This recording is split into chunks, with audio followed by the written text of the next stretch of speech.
Boa tarde para todos.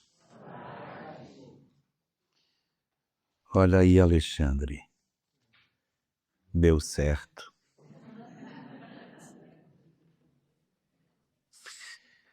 Quero primeiramente falar da minha grande satisfação de estar aqui na presença de todos, a chance de podermos nos encontrar e nos reencontrarmos para que a gente consiga, a partir dessas oportunidades, nos aproximarmos de maneira mais efetiva dos ensinamentos que a doutrina espírita nos oferece.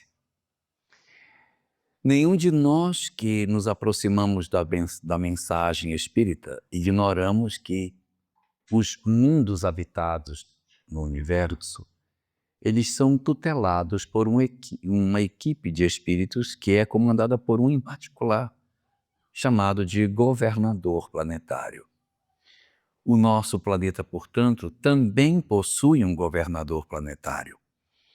Um espírito que acompanha o desenvolvimento do nosso orbe desde a sua criação. Um espírito que vem junto com uma equipe grande de colaboradores diretos, executando os trabalhos para que aqui neste lugar nós consigamos ter uma oportunidade maravilhosa de desenvolvimento das nossas vidas. E é exatamente dentro dessa perspectiva que o governador planetário acompanhou todo o processo de surgimento da vida, evolução das espécies, até a chegada do ser humano, que quando aconteceu, mostrava para nós uma realidade muito singular. Quem eram os habitantes da Terra? Espíritos que haviam saído da animalidade, espíritos ainda muito ignorantes, com muitas dificuldades de entendimento, Maria Helena, com muitas dificuldades. E por esse motivo, um grande problema para que eles aprendessem coisas novas, para que eles se desenvolvessem, para que eles descobrissem as verdades da vida. Então, o que é que o nosso governador planetário fez para que nós pudéssemos desenvolver a nossa capacidade de maneira mais rápida, desenvolver o nosso conhecimento sobre as coisas de uma maneira mais efetiva? Nós precisaríamos de alguém que nos ensinasse, que nos mostrasse as coisas. E qual é a estratégia que costumeiramente se utiliza para o desenvolvimento das sociedades dos planetas? É a utilização de espíritos que vêm de outros lugares, de tal sorte que eles já têm mais conhecimento intelectual, mesmo que sejam atrasados moralmente. Por quê? Porque o que interessa agora é o impulsionar do conhecimento, para que a gente saia da condição de primitivismo e aprenda coisas que a gente sozinho teria muita dificuldade de aprender. Então, segundo a doutrina espírita, houve, a partir de um certo momento da nossa história, uma fusão da sociedade que era originária do nosso planeta, ignorante, desconhecedora de praticamente tudo, com um elenco de espíritos bastante numeroso, que veio de fora, veio de outros lugares do universo, e esses espíritos passaram a encarnar na Terra e tinham uma capacidade intelectual incrível. Como que a gente pode enxergar isso? Nós enxergamos isso pelo rápido desenvolvimento das antigas civilizações em um tempo que não deu para que as civilizações se organizassem. Há alguns séculos nós éramos espíritos coletores, vivendo como indivíduos andando pela savana, e de repente não éramos mais, nós estávamos construindo as civilizações suméria, egípcia, hindu, grega, romana. Como que em tão pouco tempo nós conseguimos esse processo de transformação tão incrível que a nossa humanidade experimentou? Esse fenômeno aconteceu porque nós recebemos grandes levas de espíritos migrados que vieram para a Terra. De fato, eles eram bastante inteligentes e a nossa história mostra as obras, as ideias, todas as construções que os antigos fizeram. Mas, ao mesmo tempo, eles eram muito ainda embrutecidos do ponto de vista moral. Eles achavam que era correta a guerra, a escravização, a violência, o despotismo, a tirania, a crueldade, o egoísmo, o orgulho. E esses espíritos, então, eles se juntam à nossa humanidade para construir as civilizações antigas que nós conhecemos. Algumas pessoas, quando ouvem a gente falar que espíritos vieram de outros lugares para ajudar a construção da sociedade da Terra, pensa logo assim, nossa, veio uma série de naves espaciais que desceram sobre o planeta trazendo uns homenzinhos verdes que povoaram o planeta. Não é essa a informação que o Espiritismo nos passa. O que o Espiritismo nos diz é que os espíritos eram de outro planeta e que eles não vieram para cá em naves espaciais. A nave que trouxe eles era o útero das suas mães. Eles nasceram no útero da mãe deles, normal, como qualquer um de nós. Eram espíritos de outros lugares, encarnava na Terra, nascia como qualquer um de nós, só que nessa criatura que nascia, uma inteligência incrível, uma capacidade intelectual fantástica e, muitas vezes, um atraso moral absurdo em função de terem vindo para a Terra exatamente por quê? Porque os seus mundos estavam avançando e eles não tinham condição moral, mas de permanecer nos planetas onde eles estavam. Então, nós poderíamos dizer que quando isso aconteceu, houve uma enxertia no nosso planeta. Havia uma planta e a gente enxertou um galho dentro dela. Então, a Terra ficou agora composta por dois tipos de espíritos. Um burrinho, atrasado, ignorante, ingênuo, desconhecedor de muitas coisas, e um segundo grupo, muito inteligente, muito desenvolvido, com uma intelectualidade extremamente aguda.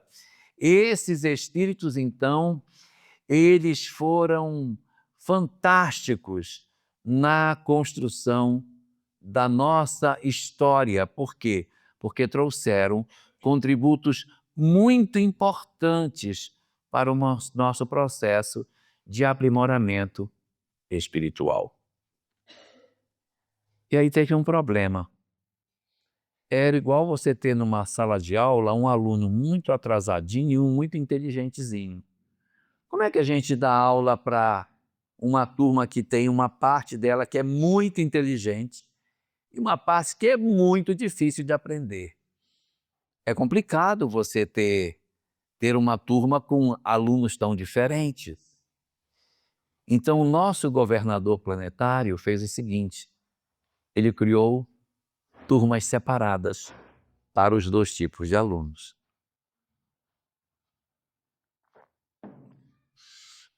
Em uma escola, ficavam os alunos mais inteligentes, os mais capazes, os que tinham a intelectualidade mais desenvolvida.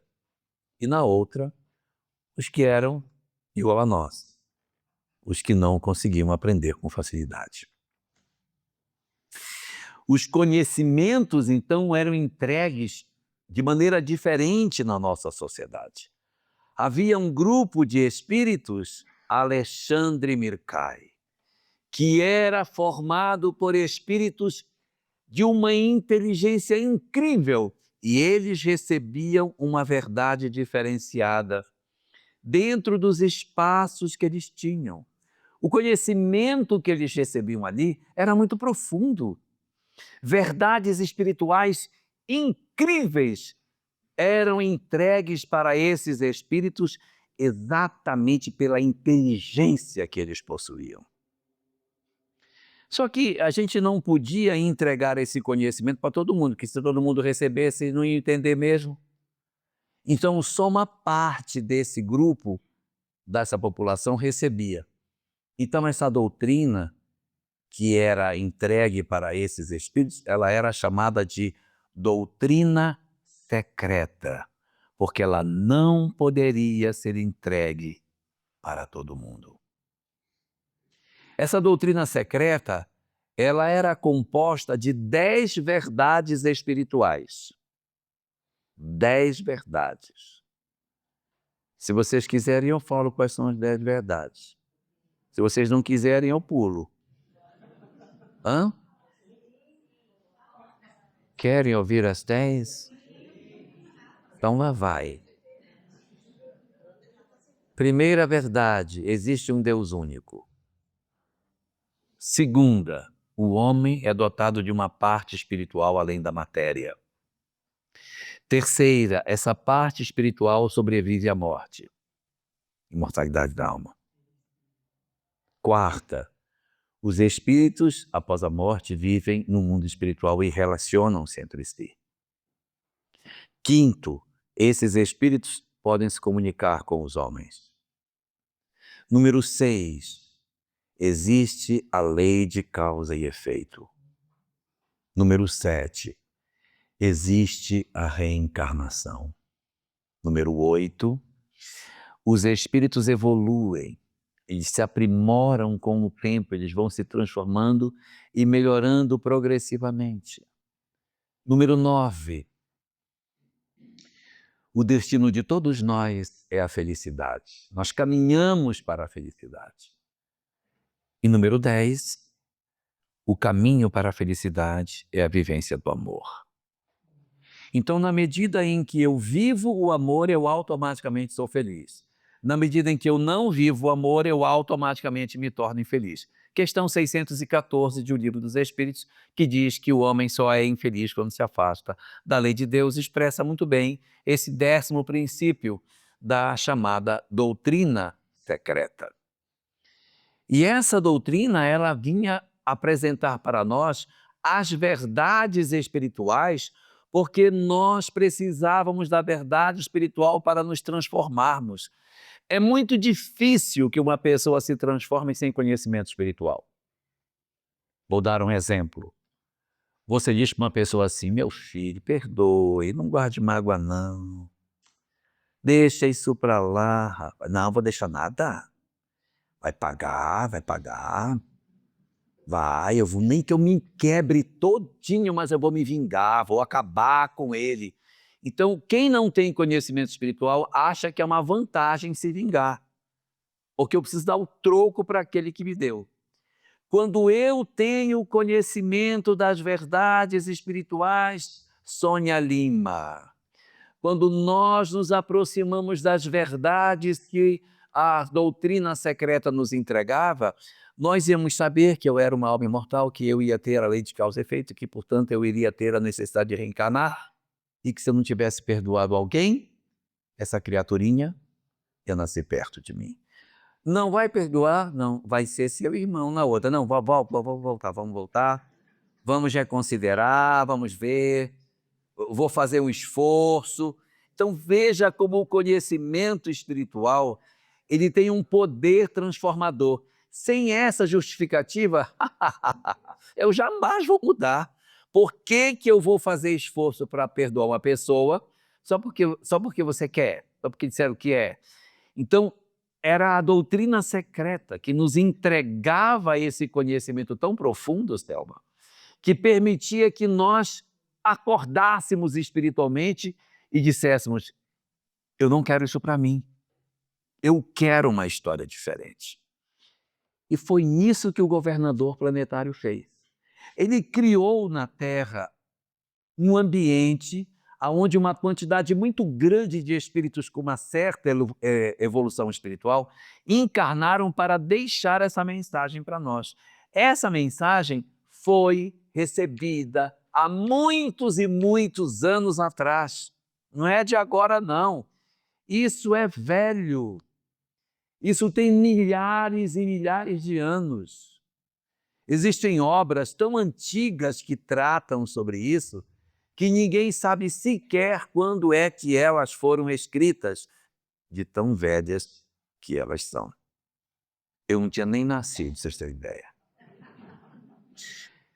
Existem obras que se fala que elas têm 6.000 anos, que já fala 6.000 anos, tá? Jesus é só 2.000. 6.000 anos. E essas obras estavam escritas. Há outros que falam que essas obras têm 8.000 anos. É 6.000 antes de Cristo. E há uma controvérsia na literatura de quando é que esse material surgiu. Mas todo mundo que fala deles fala era velho. Isso aqui assim, a gente aceita porque é velho. Ninguém fala, foi na nossa época que surgiu. Então, houve uma região do planeta que ela foi escolhida para ser a primeira escola espiritual. Eu disse primeira. A primeira escola espiritual do planeta foi uma região chamada Índia. As grandes revelações foram recebidas na Índia. Os grandes yogis, os grandes conhecedores das leis espirituais, os grandes e profundos sábios dos conhecimentos transcendentais, dos escritos muito antigos, os chamados Vedas, aonde conhecimentos sobre reencarnação, lei de causa e efeito, mundo espiritual foram entregues pela primeira vez no planeta. E qual é o objetivo de uma escola espiritual? O objetivo da escola espiritual é formar pessoas para depois espalhar essas pessoas pelo planeta. Eu confundi vocês com o que eu estou dizendo? Não? Então você escolhe um lugar, coloca um monte de gente naquele lugar e diz, aqui eu vou formar o pessoal que depois eu vou espalhar sobre a Terra. E foi por isso que naquela região da Índia nós recebemos os Vedas, recebemos o Mahabharata, recebemos dentro do Mahabharata o Bhagavad Gita, que é o pensamento de Krishna. Nós receberíamos bem depois Siddhartha Gautama, o Buda, com a sua espetacular mensagem sobre a superação do sofrimento. Então, essa região do planeta, ela foi agraciada com essas informações. Aqui eu vou plantar as primeiras sementes das verdades espirituais que se espalharão sobre a Terra e que ensinarão isso para as outras pessoas. Por quê? Porque esses chamados migrados para a Terra não estavam só na Índia, eles estavam em vários lugares. Mas como é que ia levar esse material para outros lugares? Você primeiro forma as pessoas num campo e depois você leva essas pessoas para renascerem nos outros cantos para levar essa mesma informação. E foi isso que aconteceu. Durante um tempo razoavelmente longo, a verdade espiritual ficou apenas na Índia. Foi ali que durante séculos e milênios esse conhecimento foi discutido, aprimorado, debatido, analisado, aprofundado, até que esses que já haviam se encharcado das verdades espirituais começavam agora a entender o que essa mensagem era. E havia uma coisa muito interessante. Quando essa mensagem era entregue, as pessoas, meu Deus, acordavam e começavam a se transformar, a mudar a sua forma de pensar como elas deveriam ser. E à medida em que elas despertavam, elas não precisavam mais ficar na Terra, porque elas estavam na Terra só por uma circunstância. Porque os seus amores estavam em outro lugar. Eles tinham vindo para cá como se fosse uma espécie de degredo, um sofrimento, mas quem eu amo está longe, só que eu não consigo mais morar naquela sociedade porque fiquei muito atrasado em relação a ela. Vindo para cá e vivendo as dores de um processo como a gente viveu, muitos acordavam e, ao acordarem, voltavam para os seus mundos de origem. E as civilizações onde eles estavam perdiam a beleza, perdiam o visto e começavam a atrofiar. Foi assim que aconteceu com a Índia. Depois da vinda de Krishna, de Buda, de todos esses emissários maravilhosos, desses textos incríveis, muita gente despertou e voltou para seus mundos de origem. Então, depois de um certo tempo em que a verdade espiritual já estava na Índia bem disseminada, chegou o momento de nós construirmos a segunda escola espiritual. Eu tinha que levar o conhecimento espiritual para outros lugares. Conhecimento da verdade espiritual não poderia ficar num lugar só. Então é criada na Terra, depois de um certo tempo, a segunda grande escola espiritual do planeta. Onde ficava a segunda grande escola espiritual do planeta? Egito Antigo. Isso é interessante, porque é o mesmo conhecimento da Índia que reaparece no Egito. Mas como que é o mesmo, pelo amor de Deus? Eles não tinham WhatsApp, não tinham internet. Como é que as mesmas verdades pregadas no Egito eram as mesmas pregadas na Índia? O que aconteceu? Dois fenômenos aconteciam. Pessoas migravam da Índia para mais próximo do Ocidente e ali no Egito levavam os seus conhecimentos. E uma segunda fonte, os antigos iogues renasciam agora no Egito com a proposta de criar uma civilização voltada para a imortalidade da alma. Já viram como o Egito é voltado para as coisas espirituais, para as coisas místicas? O Egito antigo, não é o Egito de hoje, o Egito lá dos faraós. Como eles são voltados para as coisas espirituais. Vocês sabiam que todos os túmulos de reis estão na margem esquerda do rio Nilo?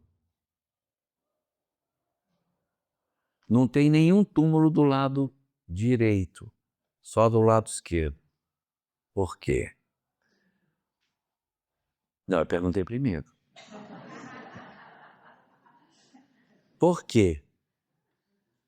Porque o sol nasce do lado direito e se põe do lado esquerdo. Não é? O sol não nasce no leste e se põe no oeste. Então eles viam que a morte era do lado que o sol se punha. E como aquilo era o pôr do sol e iria ter a noite e depois ele ia nascer de novo,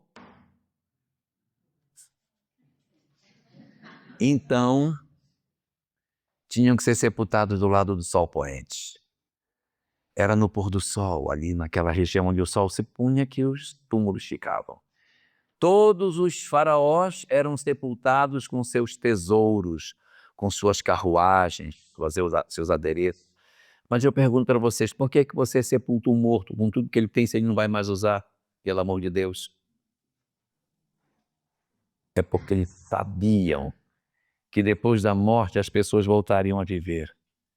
Então era importante deixar os carros, o trono, as joias, até comida eles deixavam.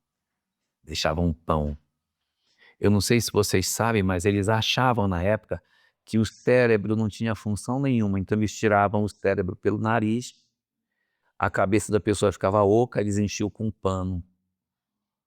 O coco da cabeça da múmia é cheia de gaze, de atadura que faz as múmias.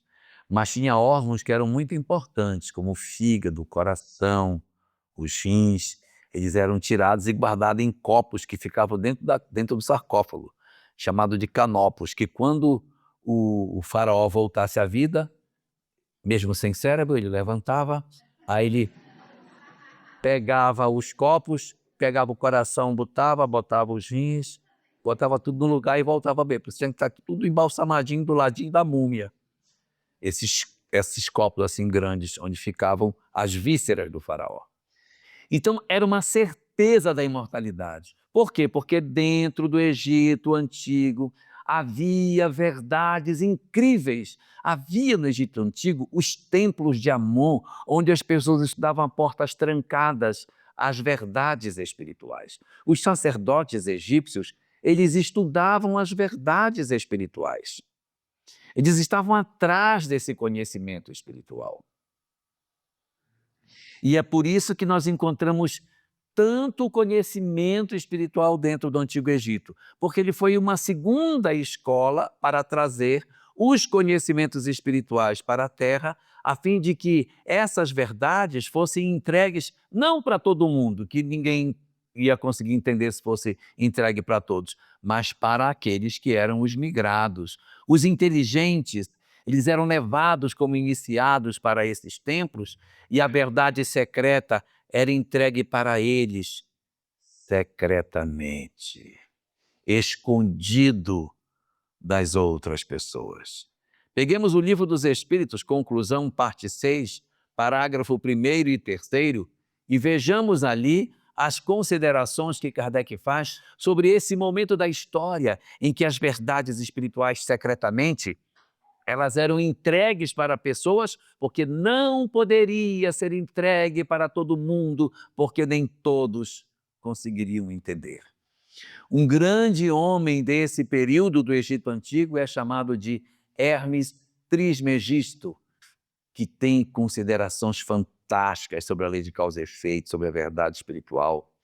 Encontramos muito material sobre Hermes Trismegisto no livro Depois da Morte, de Leon Denis, no seu capítulo 1º, onde Leon Denis entrega para nós a chamada doutrina secreta, viajando pelos diversos povos e nos mostrando o que cada povo tinha de informação sobre esta verdade transcendente que ilumina a vida daqueles que a conhecem.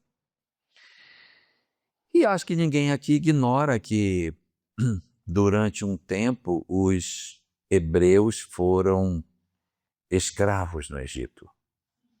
Não tem uma história assim, que ficaram no Egito, escravos durante um tempão grande, aí depois Moisés aparece. Não tem um negócio assim? Não. Já tem essa parte. Tem essa parte.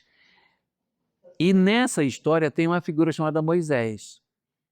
E esse Moisés, antes de libertar o povo, ele foi criado onde? Exato, na casa do faraó. Ele teve acesso a todo esse conhecimento, porque os que pertenciam à família real também eram iniciados nos conhecimentos transcendentes. Moisés também teve acesso às leis espirituais. Se ele foi criado no Egito, ele não escapou de ter acesso aos conhecimentos espirituais. Então, depois que os judeus saem do Egito e que vão formar a sua cultura, eles criam dentro do conhecimento judaico uma área de saber chamado Cabala. O que é Cabala? Cabala é a doutrina secreta apresentada pelos judeus, que tem as mesmas coisas. O Deus único, a imortalidade, a lei de causa, tudo é uma coisa. É tudo igual em termos de conceito. Claro que tem as diferenças ritualísticas e tal, mas as verdades espirituais são as mesmas. Por quê? Porque a primeira escola espiritual foi a Índia. A segunda escola espiritual foi o Egito, mas a terceira escola espiritual foi Israel. Ali a Cabala foi forjada, ali se criou os conhecimentos das mesmas verdades espirituais durante tanto tempo. Até hoje se estuda Cabala, e quando a gente diz assim, é mesmo, eu queria conhecer Cabala, eu sou doido para conhecer Cabala, eu vou dizer, não vale a pena. Porque você vai estudar para dizer, gente, tem reencarnação. Olha, espírito se comunica. Para nós que somos espíritas, a gente vai encontrar os conhecimentos que fazem parte das verdades espíritas sendo apresentados como leitura judaica. Mas fundamentalmente, o mesmo elenco de verdade. Não é a mesma coisa, pelo amor de Deus, mas é muito parecido. Vocês querem que eu conte? Eu vou contar um negócio da Cabala para vocês vão gostar. Vou contar para vocês. A Cabala diz o seguinte, vou contar 2 coisas da Cabala. A Cabala diz assim, nós temos tempo, não temos, Alexandre? Temos tempo? Então eu vou contar. Contar só 2, senão se eu contar 10, aí ninguém sai daqui. Contar só 2, contar uma. A Cabala diz o seguinte, olha como é parecido com o Espiritismo. A Cabala diz que todo mundo, antes de reencarnar, tem uma programação espiritual. Que quando a gente vem para a Terra, a gente, antes de renascer, faz uma programação do que é que a gente vem realizar no planeta. E cada um de nós tem uma tarefa diferente, de acordo com as histórias do que eu já fiz, dos meus erros, dos meus acertos e do que eu venho desenvolvendo no planeta. Olha como é parecido. E mais, diz mais, que o objetivo nosso é descobrir por que veio. Não é mole? Então qual é o objetivo? O objetivo é descobrir por que vem. Ai, meu Deus, e como é que eu vou saber se eu já vim, se eu já cheguei, se eu já estou? Como é que eu sei? Bom, nós sabemos se você já descobriu quando você descobre a desimportância das outras coisas. Enquanto tudo foi importante, é porque você ainda não descobriu a que veio. Você está numa roda de amigos e a pessoa diz assim, essas férias agora eu fui para Tailândia. Tailândia? Eu não fui na Tailândia ainda, eu tenho que ir para Tailândia. Fulano foi, tem que ir para Tailândia. Aí eu fico incomodado, já começo a procurar a Tailândia, eu quero ver. Porque fulano foi. Se ele foi, eu tenho que ir, meu Deus, sabe lá se não é lá, né? Aí a pessoa fica naquela aflição danada. Aí eu assim, rapaz, eu estou pensando em fechar o negócio que eu tenho, fechar minha empresa e abrir uma pousada no Nordeste. Uma pousada! Acho que vou abrir uma pousada, cara. Vou fazer isso. Então, tudo que falam, você diz, meu Deus, deve ser isso.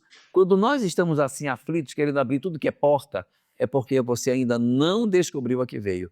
Quando você já descobriu o que veio, você ouve o que as pessoas falam e diz, interessante isso, mas não diz respeito à minha vida, porque a minha tarefa eu já descobri que é outra. Agora, como é isso? Olha o que diz a Cabala. Esse aqui é espetacular. Ela diz o seguinte, que quando nós queremos descobrir para que a gente veio, a gente tem que ficar prestando atenção para onde que a vida nos chama. Tem uns que sentirão um chamado para o mundo científico, vai fazer faculdade, mestrado, doutorado, vai ser pesquisador. Sinta que a vida chamou você. Se ela chamou, vai. O outro foi chamado para o mundo filosófico. Chamou, vai. O outro foi chamado para o mundo das artes. Tem pendor? Tem, então vai. Para onde a vida chamar você, vá. Porque de repente é lá que está o seu chamado. Uns são chamados para arte, outros são chamados para política, coitados. Outros são chamados para educação. Cada um tem um chamamento diferente. Então, se você sentir o seu chamado, vá. Sentir o chamado, perceba, esteja atento para que você descubra a porta que abriu para que você passe. Se você notou que você tem jeito para aquilo, invista naquilo. Vai para frente, se aprimore, se aprofunde.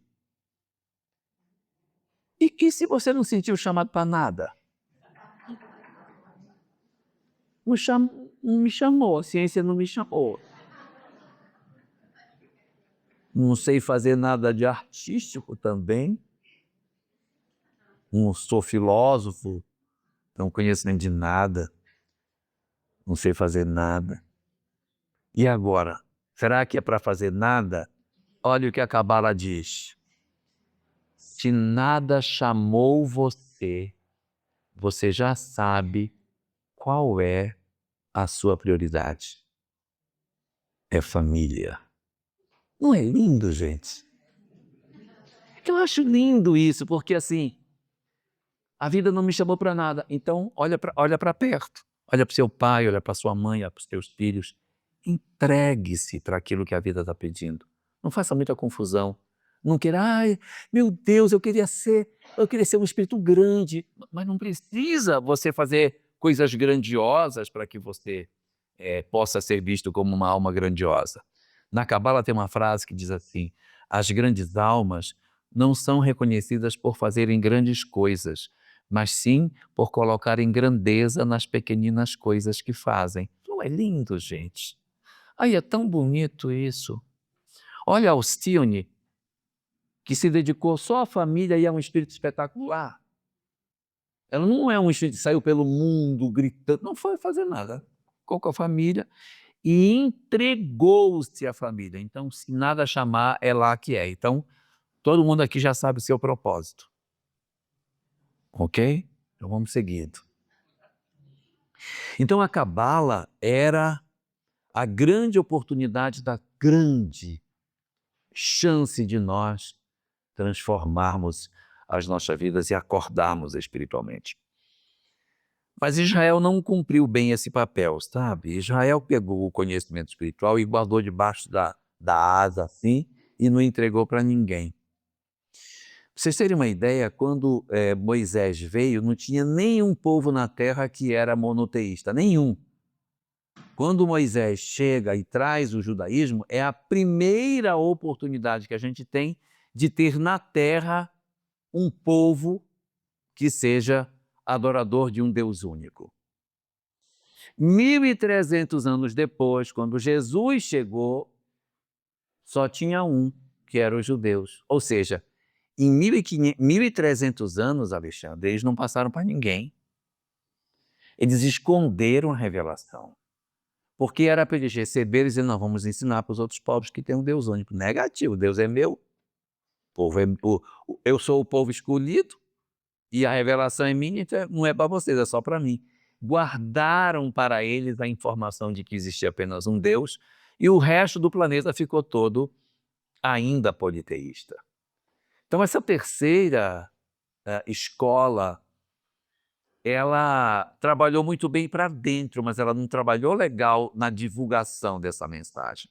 Ela não levou esse conhecimento para outros lugares do planeta. Ela prendeu, segurou a verdade espiritual na mão deles. E a gente vai ter depois uma quarta escola espiritual, uma escola que vai vir depois do Egito e depois de Israel, formada por homens que pegaram o conhecimento do Egito e levaram para a Grécia e desenvolveram. Por que eles não pegaram esse conhecimento de Israel, pelo amor de Deus? Porque já não mandou para ninguém. Não tinham como ir Israel buscar, porque não entregaram para ninguém. Israel segurou o conhecimento e não passou para nenhum outro povo. Existe uma obra hebraica chamada Pirkei Avot, chamada Ética dos Pais, que é o ensinamento que passa de geração em geração. O primeiro pensamento que existe no Pirkei Avot é: formai muitos discípulos, mas fazei um cerco em torno da Torá, ou seja, não é para ensinar a Torá para ninguém, é só para dentro, para fora nada. Então, a quarta escola espiritual não pegou o conhecimento de Israel, foi pegar um conhecimento do Egito, como se tivesse feito um Y. Saiu da Índia, veio para o Egito, do Egito foi para Israel, Israel foi para lugar nenhum. Saiu da Grécia, saiu do Egito também para a Grécia, que é a quarta escola espiritual. Observemos quantos pensadores, filósofos nós encontramos na Grécia que foram no Egito estudar e voltaram com os conhecimentos espirituais. Pitágoras, Platão, Orfeu, esses caras foram grandes, Jâmblico, grandes conhecedores da verdade espiritual e levaram para a Grécia. E a cada nova revelação que acontecia, uma boa leva de espíritos acordava e ia embora. Veio na Índia, um monte de gente acordou.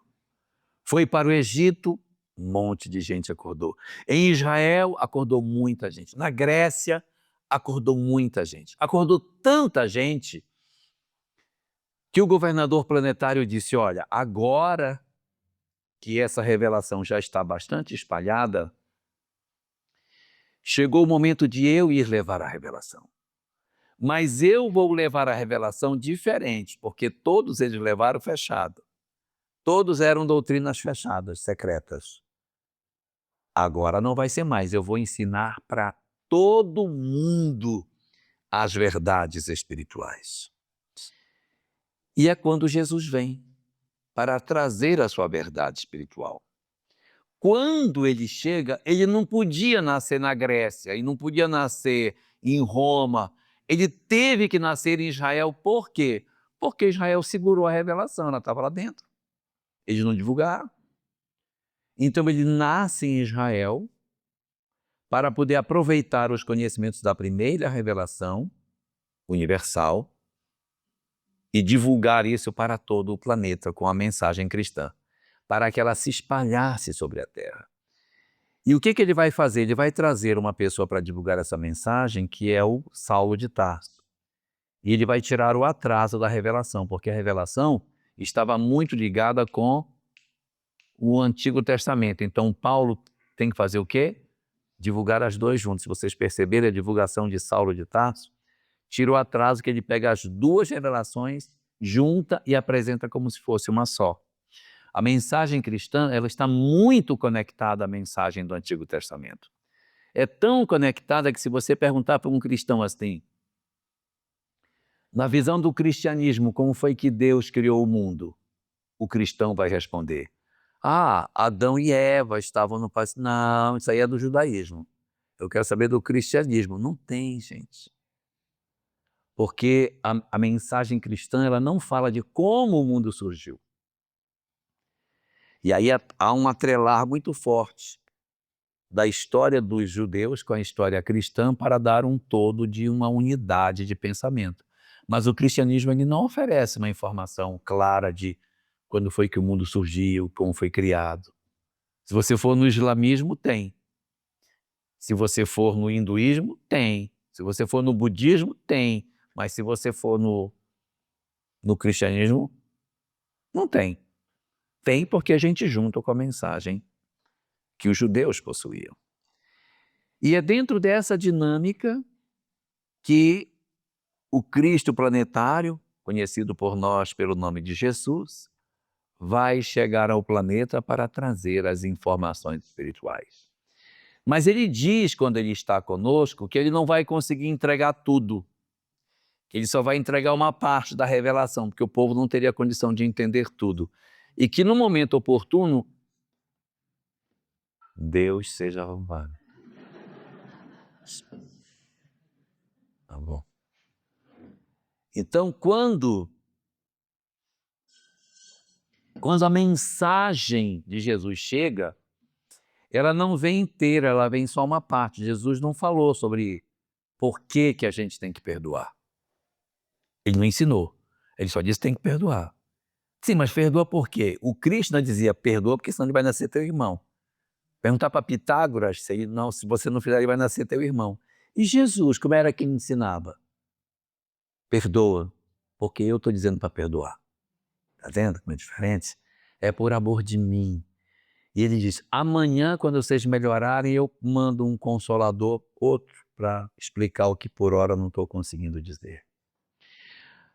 A ideia era que a mensagem cristã se espalhasse e nós nos encharcássemos dessa verdade e conseguíssemos efetivamente fazer uma mudança incrível na história da humanidade.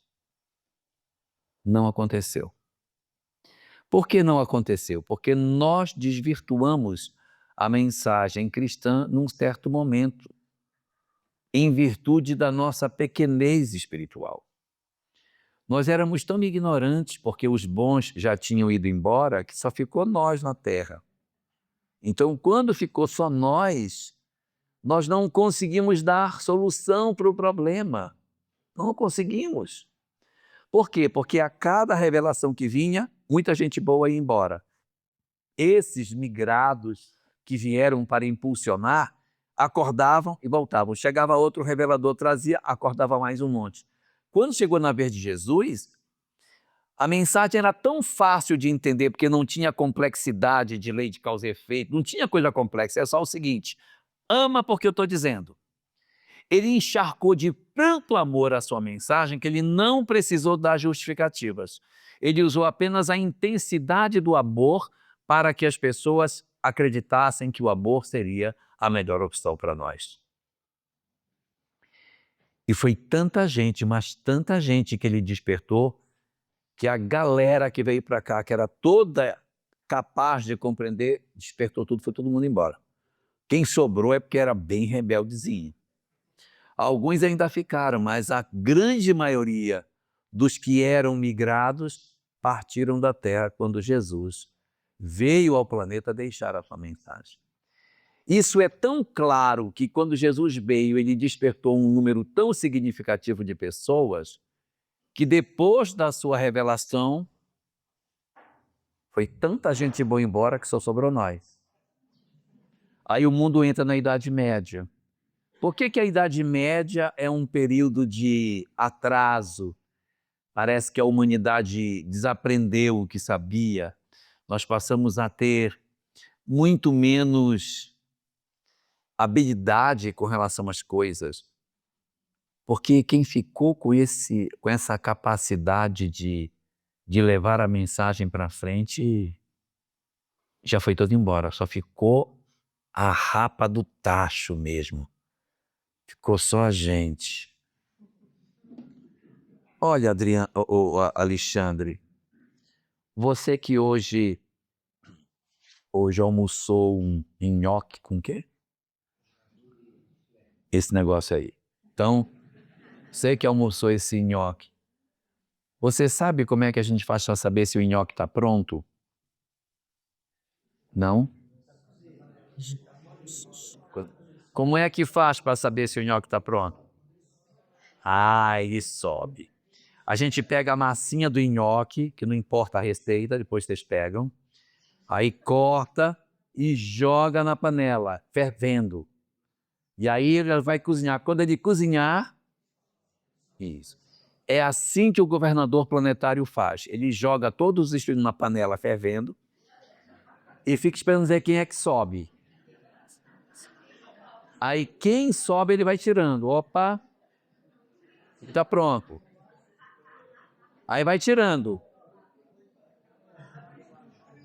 Aí o que sobra do fundo da panela somos nós. Então alguns de nós somos nhoque cru, outro já é até cozido, mas está agarrado no fundo da panela e não subiu. Ou seja, nós somos um time de espíritos muito difícil, porque olha o que o governador planetário fez, revisão. Ele viu que tinha um pessoal ignorante, trouxe um pessoal inteligente. Para que esse pessoal inteligente não enlouquecesse, ele foi dando várias revelações para eles acordarem. Eles foram acordando e ele foi tirando do planeta esse pessoal, olha, vocês podem voltar. E quando chegou num certo momento, ele disse, não, agora quem vai sou eu, que eu vou despertar os que ainda estão por aqui. Ele veio, desperta uma quantidade enorme de gente, só sobrou os que eram muito, muito endurecidos e os ignorantes, que não conseguiram entender nada. Aí essa turma é que vai entrar na Idade Média. Quando a gente entra na Idade Média, nós vamos distorcer de maneira absurda a própria mensagem de amor que Jesus deixou. A mensagem dele era uma mensagem toda amorosa, toda de amor. E quando ele vai vendo, nós vamos cada vez mais nos afastando da mensagem original. Nós vamos progressivamente deformando o cristianismo. Começamos com intolerância, perseguição de pessoas que pensavam diferentes, começamos a fazer torturas, fazemos guerras, tiramos a espada e dizemos, em nome de Jesus, eu te mato e mato o outro. Em nome do amor, eu mato você e mato a pessoa em nome do ódio, em nome do amor. Então, em nome do amor, se levou gente para a fogueira, se torturou, matou, criou calabouço. Nós fizemos uma série de distorções no uso da mensagem cristã. E quando a gente fala nós estamos falando bem tranquilamente que ninguém está falando de ninguém senão nós mesmos. A doutrina espírita não tem tempo para ficar falando de outras doutrinas, nós estamos falando de nós. Porque nós, vestindo a capa do sacerdócio em outras oportunidades, em outras existências, perseguimos pessoas e destruímos as nossas vidas e a vida das outras pessoas também, criando uma sociedade perversa, cruel, desequilibrada, com sangue, com violência, com ódio. Chegou um certo momento que o governador planetário disse, gente, deixei que não vai dar não. Que a Europa está toda tomada de ódio, está toda tomada de sangue. Você anda pela Europa, aqui queimava o pessoal, a fogueira da Inquisição era aqui, ó, que queimava. Ali é uma fortificação cruzada onde eles matavam os muçulmanos aqui. Tá. Aqui era o calabouço onde fulano foi julgado e morto. Aqui é cheio de histórias vivas da crueldade e da intolerância que o cristianismo possuía. Então, tudo isso fez com que o governador planetário, olhando a realidade do planeta em que a gente vivia, dissesse: eu preciso tomar uma providência para mudar o rumo da história. Porque nós estávamos indo numa direção completamente equivocada. Nós estávamos fazendo um movimento onde tudo era perseguido. Todo conhecimento, você tem conhecimento? Matar você. Mediunidade tem que ser perseguida. Tudo era perseguido. Você perseguia as pessoas só porque pensavam diferente. Então veja como isso foi trazendo para o cristianismo uma imagem horrível, que não deveria ter. Daí o governador planetário, analisando tudo o que estava acontecendo, disse, olha, a humanidade está destruindo todo o conhecimento, mandou durante milênios espíritos para trazer todo tipo de conhecimento. Estavam perseguindo tudo, matando tudo, destruindo, abandonando tudo que era conhecimento filosófico, obras sendo queimadas, tudo sendo abandonado e ficando apenas com o primitivismo. Precisava de fazer alguma coisa. Então ele monta um plano. Esse plano tem 3 pontos. Ponto número 1. É preciso que a gente relembre todos os conhecimentos que a gente perdeu. Segundo, eu preciso de um lugar novo, onde eu possa fazer a história acontecer de forma diferente. E terceiro, eu preciso preparar a humanidade para a sua transformação em termos de transição planetária. Esse era o século XV, um século muito interessante, porque tem mudanças muito profundas nele. É o século da imprensa, é o século do Renascimento, é o século da queda de Constantinopla, é o século das grandes navegações, é o século do fim do feudalismo, é o século das artes renovadas. Mudanças incríveis aconteceram no intervalo de 100 anos.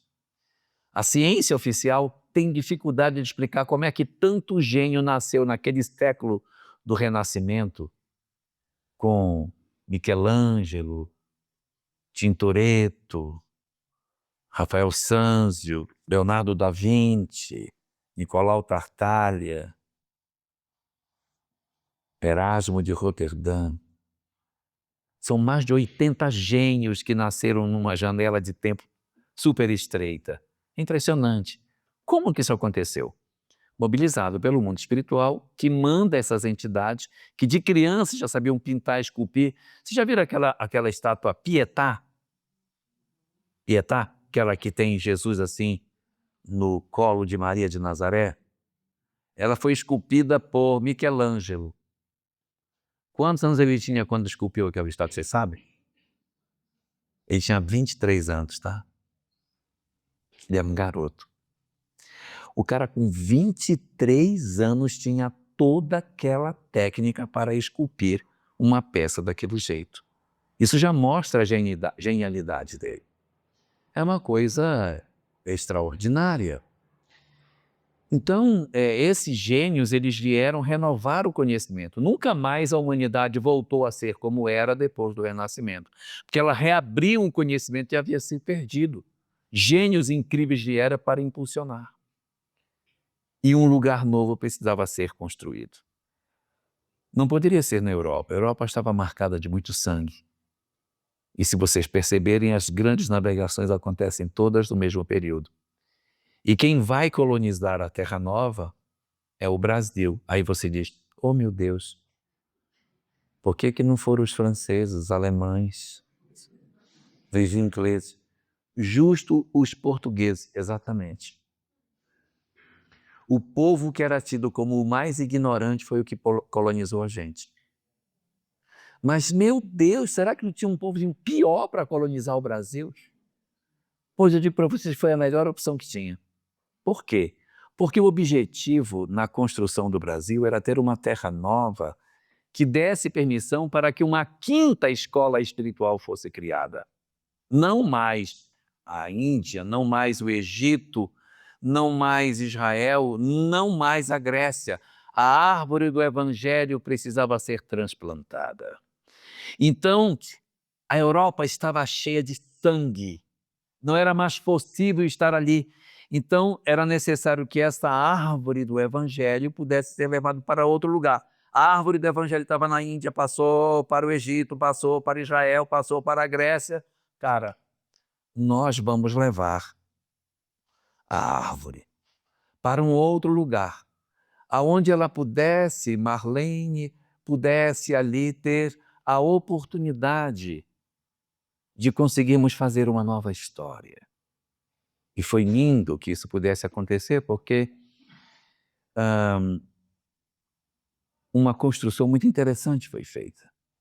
Nós precisávamos do cristianismo, então, se vocês perceberem, uma grande leva de religiosos veio para o Brasil para formar o cristianismo aqui. Eles eram jesuítas. Veja como eram os jesuítas na Europa. Eles comandavam a Inquisição. Agora veja os jesuítas no Brasil. Eles cuidavam dos índios, dos escravizados. Eles fizeram aqui uma coisa maravilhosa. O trabalho deles foi tão maravilhoso. O trabalho da Igreja Católica no Brasil foi tão perfeito que eu duvido vocês andarem em todo o território do Brasil até hoje, baterem numa porta qualquer, pode escolher qualquer território do Brasil, bate na porta e pergunta, quem é Jesus? Eu tenho certeza que vocês vão encontrar uma resposta. Agora bata numa porta e diga assim, quem é Krishna? Não sei. Quem é Buda? Não faço a menor ideia. Hermes Trismegisto, esse é que eu não sei mesmo. Então, olha o trabalho magnífico que a Igreja Católica trouxe de trazer Jesus de volta para o nosso território. E não trouxe um Jesus violento. A pregação dos jesuítas no Brasil era de um Jesus de amor. Isso era muito importante. Mas só Jesus não ia caber na nossa cultura para que a gente pudesse ter o que a gente precisava. Era preciso que nós tivéssemos um povo que nos entregasse também uma intimidade com a mediunidade. Onde na Terra tem gente que tem intimidade com a mediunidade? A África. Então esse pessoal tem que vir para cá. Então, o planejamento do governador planetário, capítulo 5 do livro Brasil, Coração do Mundo, diz que o governador planetário disse, nós temos que fazer com que o elemento africano se integre na sociedade brasileira e a intimidade com a comunicação com os mortos seja uma coisa comum. E aí eles vieram, mas os portugueses se atrapalharam e trouxeram como escravizados. Essa parte não estava no plano. Isso foi um desvio de planejamento. Eles viriam como trabalhadores, como vieram os italianos, os alemães, os húngaros, não é, Alexandre? Os húngaros, como os outros vieram para cá, era para que os africanos viessem numa condição assemelhada, mas houve uma perturbação aí no plano e acabou acontecendo o indesejável.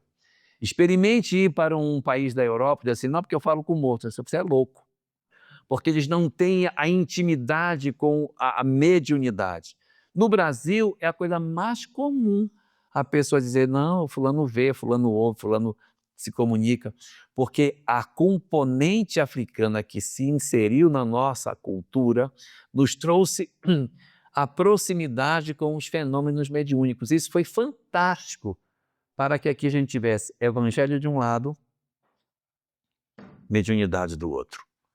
Aí nós criamos o espaço ideal para o desenvolvimento da mensagem espírita. Por que a mensagem espírita prospera tanto no Brasil e não prospera tanto em outro lugar? Porque aqui foi desenhado para ser a quinta escola espiritual.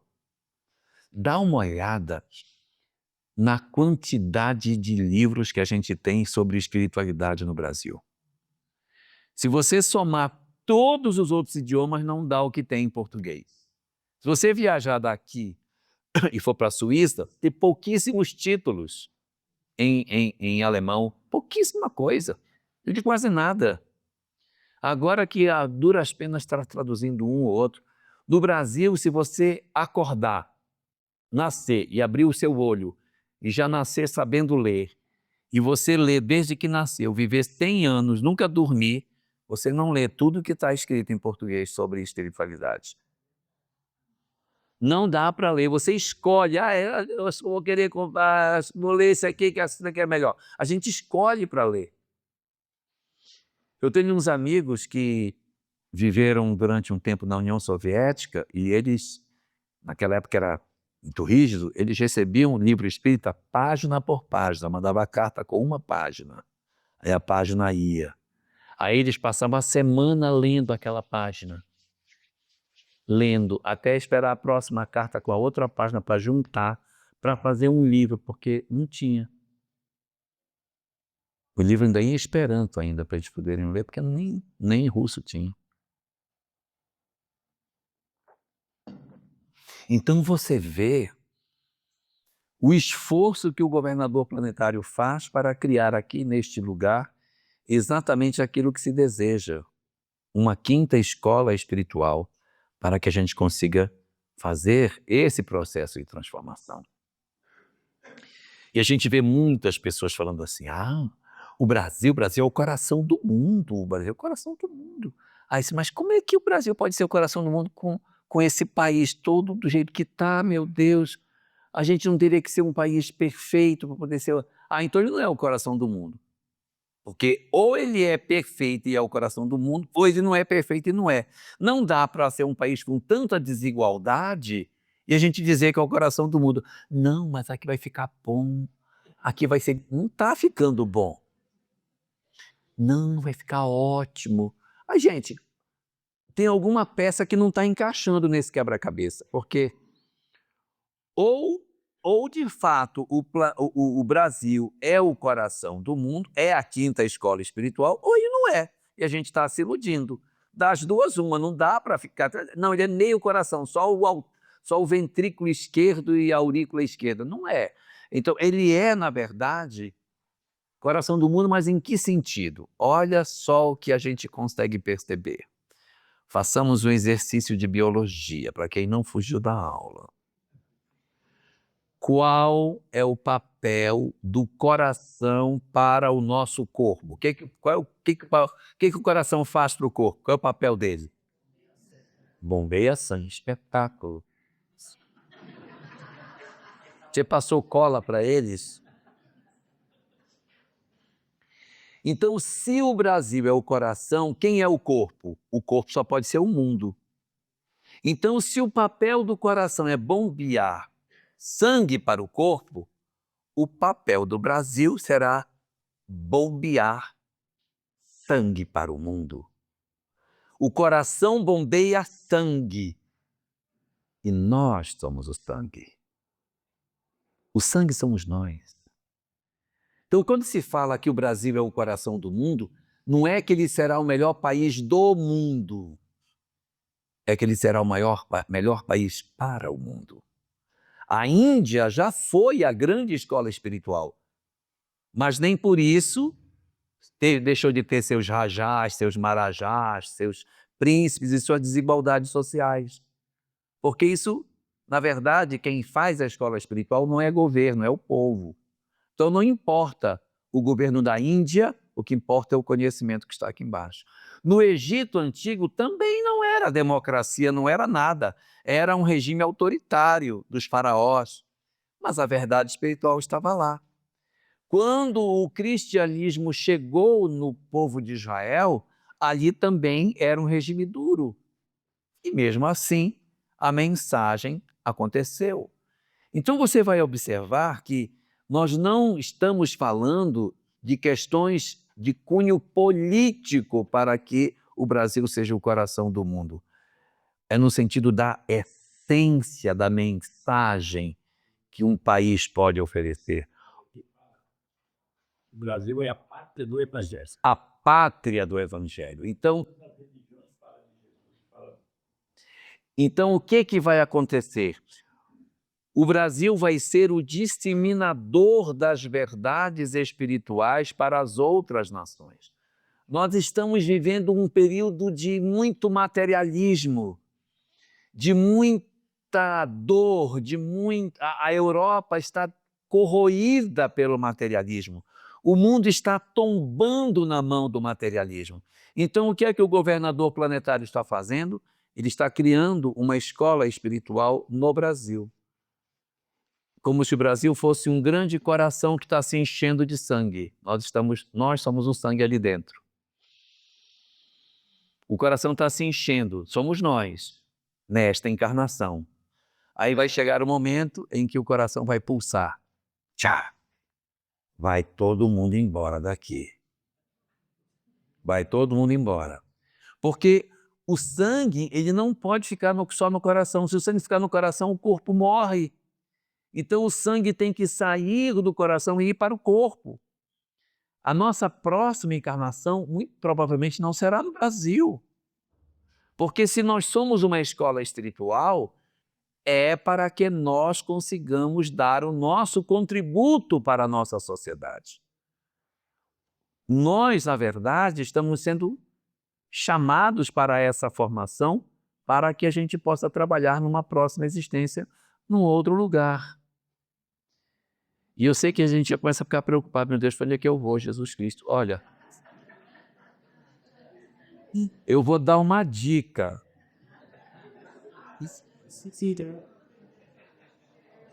Só vou dar uma dica. Isso aqui não é que seja absoluto, é só para vocês pensarem. Quando vocês forem repousar à noite, vocês darem uma meditada. O Brasil tem 500 anos, correto?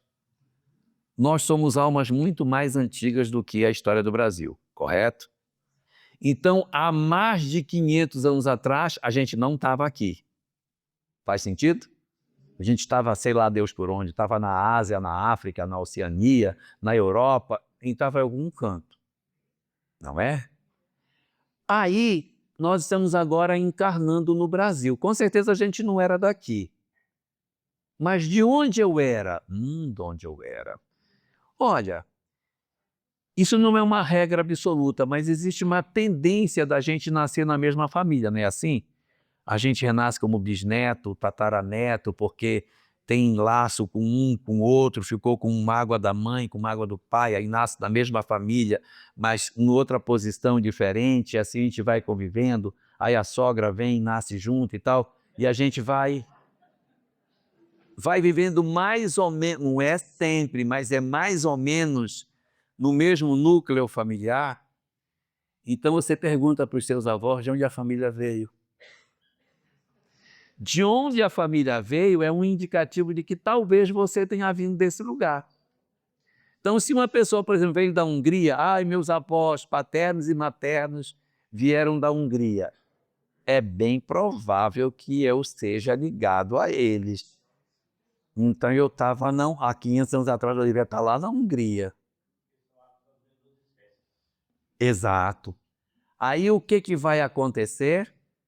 Lá na Hungria, eu vim para cá para pegar um banho de loja para eu me arrumar.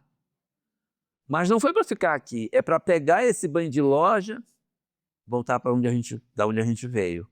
Então a gente vai reencarnar lá. Olha o coração do mundo. O coração vai bombear. Nós saímos do coração e vamos para outros lugares do nosso corpo, que é os outros países que fazem o nosso corpo, né? Eu vou para outro lugar levar o oxigênio do amor que eu vim buscar aqui. Então eu vou levar para lá. Não quero dizer que a gente vai sair daqui e vai pregar espiritismo em outros lugares, porque a vida não é só espiritismo, a vida é o bem. Então eu posso nascer e ser um médico lá, mas eu vou ser um médico mais humanitário. Eu posso nascer e ser um educador com uma visão transcendente. Eu posso nascer e ser, sei lá, um pastor protestante. Eu posso ser um padre católico. Eu posso ser um divulgador do espiritismo lá, mas isso não é uma obrigatoriedade. Mas o bem será a nossa chamada. Eu já até conversei com a minha mulher, sabe? Eu disse para ela, eu acho que eu já sei para onde que eu vou. Ela disse, é mesmo? Eu disse, eu estou escolhendo já. Ela disse, para onde? Se eu estou indo para a faixa de Gaza. Eu quero nascer muçulmano na faixa de Gaza. Ela ficou assim me olhando. Você vai sozinho, viu? Mas, gente, tem um trecho no Evangelho segundo o Espiritismo que diz assim, ó. E àqueles que não recuarem diante de suas tarefas, o Senhor lhes reservará os postos mais difíceis na grande obra de regeneração da humanidade. Vocês acham que os lugares mais difíceis do planeta é a cidade mais gentil? Não é? É a cidade mais gentil? Não pode ser. Você tem que olhar o mapa e perguntar assim, aonde que está difícil? Então é para lá que vai ser. Ó. Nós vamos ser desafiados por nós mesmos. Porque é esse o investimento que o governador planetário está fazendo em nós. Ele vem trabalhando conosco desde o princípio, gente, lá na Índia, preparando, ó, vamos levar essa mensagem espiritual para esses caras despertar. Ele não despertou, não tem problema, bota ele lá no Egito e manda a mensagem para o Egito. Não acordou. Bota ele em Israel, vamos ver se ele aprende. Bota lá, ensina para ele. Não pegou. Bota na Grécia. Não deu. Aí vem o cristianismo. Agora ele vai pegar, porque agora é fácil. Botou cada um de nós dentro do cristianismo. A gente viu o cristianismo e perseguiu, matou, torturou, fez um monte de coisa. Tá difícil para ele, viu? Vamos fazer o seguinte. Vamos mandar ele para o Brasil. Vou preparar mais uma escolinha lá. Literatura à vontade. Olha, a gente faz um encontro no Brasil, as pessoas vêm, abre uma casa espírita, o pessoal vem. Cria um grupo de estudo, vem. O povo tem sede de conhecimento espiritual. E quando eu estou falando que aqui é uma escola espiritual, não estou me referindo ao espiritismo, estou me referindo a todas as escolas que falam de espiritualidade no nosso Brasil, que é muita gente que gosta de espiritualidade aqui. Essa galera toda está convocada para um processo migratório para impulsionar o progresso. Eu vejo, às vezes, alguns espíritas dizendo assim, eu tenho muito medo que quando vier o período da migração planetária, eu vou ser levado daqui. Eu não vou ficar, vou me expulsar do planeta. Não vai. Espírita não vai sair mais. Não vai mais. Porque o investimento que está sendo feito não é para mandar mais ninguém embora. Quem sai do planeta são os maus não tocados pelo bem. Esse não é o nosso perfil. Item 27, parágrafo 1º do livro, capítulo 18 do livro A Gênese. Só sai do planeta os maus não tocados pelo bem. Nós não somos esse perfil. Então essa coisa, esse pieguismo, vai tadinho de mim, não vou migrar. Não é conversa, essa é conversa, ninguém vai migrar não. Nós vamos migrar dentro do planeta. A nossa convocação é uma migração intraplanetária. Ninguém vai sair daqui para ir para outro canto. Nós vamos ficar aqui. Porque o processo de transformação do planeta, ele não é todo ao mesmo tempo. Não é uma virada de chave que transforma, ele vai virando devagarinho. É devagar. A cada pessoa que se transforma é que o planeta vai se aproximando da regeneração. Nós temos que parar com essa ideia de que A Terra vai mudar da noite para o dia. Tem gente que marca, eita, vai ser no ano tal. Ai, não, vai ser no ano tal. Tem um monte de data, já viram um monte de data que tem para regeneração? Pois eu vou dar a data agora. Não tem o livro dos médiuns aí, não? Pega o livro dos médiuns aí que eu vou dar a data. Vocês já viram lá? Livro dos médiuns tem a data, tem o mês e tem o ano. Oi? Se não tiver o livro, tem os médios agora. Não, mas eu quero aquele ali que já foi testado e aprovado. Vamos buscar? Então eu vou dizer. Está no item 267, no parágrafo 8º, a data da regeneração. Item 267, parágrafo 8º. Quando vocês chegarem em casa, vocês consultem lá que vocês vão achar a data da regeneração. Se vocês quiserem, eu dou agora. Então eu vou dar a data da regeneração. Ele deveria ver por aqui que era mais curtinho.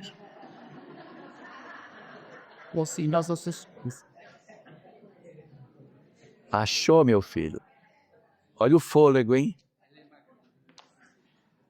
Item 267, parágrafo 8º. Para que vocês nunca mais esqueçam quando me perguntar assim, qual é a data que vai haver o término da transição e o início da regeneração, você cita para as pessoas. Lá vai. 267, esse aqui é 268, 267. Estão preparados? Eu vou ler. A data. Reconhecem-se ainda os espíritos levianos pela facilidade com que predizem o futuro e marcam fatos materiais que não nos é dado conhecer. Os bons espíritos podem fazer que se pressinta as coisas futuras, quando esse conhecimento for útil, mas nunca marcam datas. Todo anúncio de um acontecimento com época fixada é indício de uma mistificação. Então não tem erro não, tá? Eu pensei que eu ia dizer, mas não tem. Não tem. Por quê? Porque vai ser um a um, transformando que isso vai acontecer. Esta nossa encarnação no nosso país é apenas o treino, porque a de verdade é a próxima. Aqui a gente está só se encharcando, eu sugiro que a gente se encharque bastante, porque a gente pode ir para um lugar bastante árido. Então que a gente aprenda bem, viva bem o amor, aprenda a perdoar, aprenda a viver em coletividade, aprenda a ser fraterno, porque na próxima encarnação, muito provavelmente nós não estaremos aqui. Nós iremos para outros lugares. É assim que a vida se processa. A gente vai aprendendo com as experiências que a vida nos dá e a gente vai se aprimorar. Essa é a convocação que o Cristo está fazendo. Então, quando a gente pergunta como fica o coração do espírita num momento como esse que a gente está vivendo, entender que esse período da transição planetária é um período para que nós nos preparemos para enfrentar os desafios que virão amanhã, tomando cuidado para que o nosso coração ele não se contamine de 3 venenos. Existem 3 venenos que podem contaminar o nosso coração. Veneno número 1. Veneno 1 é nós convivermos com o mal e sermos convencidos pelo mal de que o mal é bom. As pessoas convivem na sociedade, mas está todo mundo fazendo.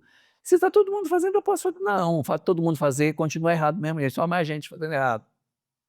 Quando tem muita gente fazendo errado, sabe o que é que acontece? Nada. Continua a lei de Deus do mesmo jeito e só tem mais gente fazendo errado. Então, não vamos nos permitir abraçar a ideia de que sim, existe nas nossas vidas um chamamento que a gente pode aceitar para o mal.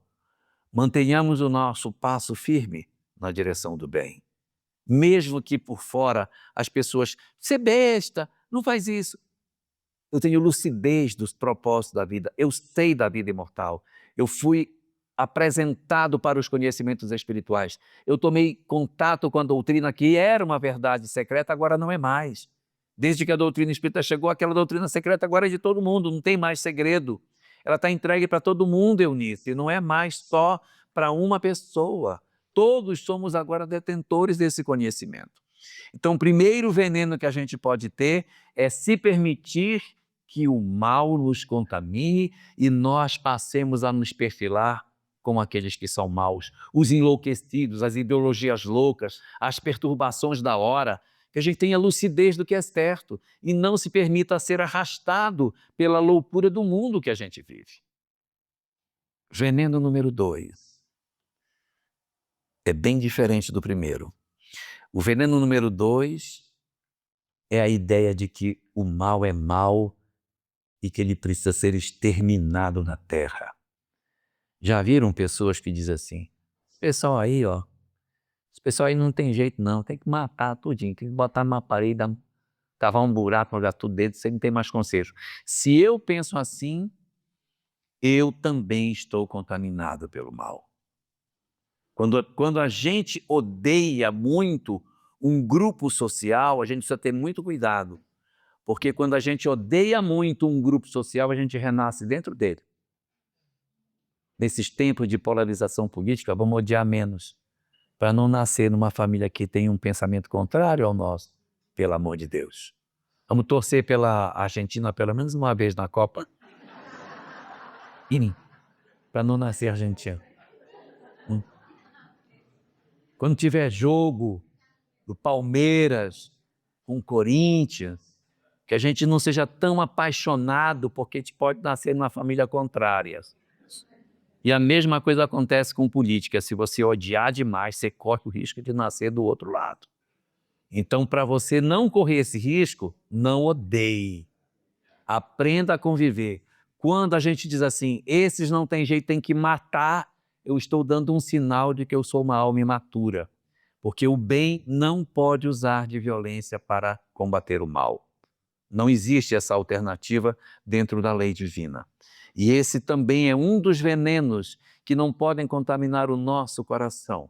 Então, onde fica o coração do espírita? Primeiro, sem se contaminar com o mal, sem se apaixonar pelo mal, sem odiar o mal, porque tem os que se apaixonam pelo mal e tem os que odeiam o mal. Odiou o mal, está enrolado com a lei.